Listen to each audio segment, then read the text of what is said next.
Kamusta sa lahat? Maligayang pagdating sa aking channel. Kasama mo ako sa isang napakagandang video. Ang sikat na aktor na si Engin Akyurek ay nagsalita tungkol sa kakilakilabot na aksidente na nangyari kamakailan sa unang pagkakataon. Si Engin Akyurek, na gumawa ng emosyonal na pahayag tungkol sa pagsisikap na ginawa niya upang iligtas si Tuba Buyak Ustan mula sa bangin, ay nagsabi na siya ay nayanig sa pagkabigla sa insidente. Sa kanyang pahayag sa press, si Engin Akyurek ay nakaranas ng mga emosyonal na sandali habang ipinapaliwanag kung paano nangyari ang insidente at ang mga sandali ng takot na kanilang naranasan.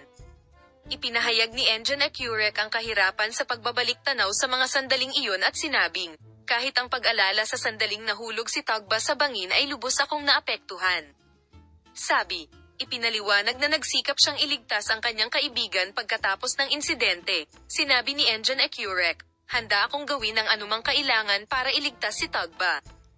Ngunit sa kasamaang palad, sa kabila ng lahat ng ginawa ko, hindi mapigilan ang aksidenteng ito.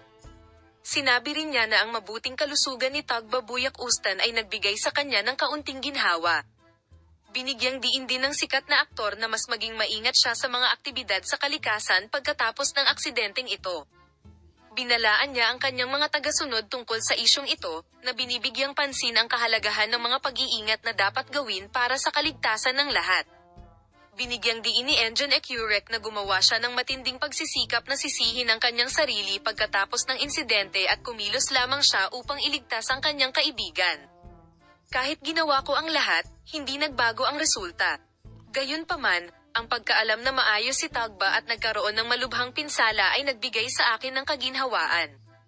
Sinabi ng sikat na aktor na pagkatapos ng insidente, siya at si Tugba Buyak Ustan ay pumunta sa ospital at ginawa ang mga kinakailangang pagsusuri at maayos ang lahat.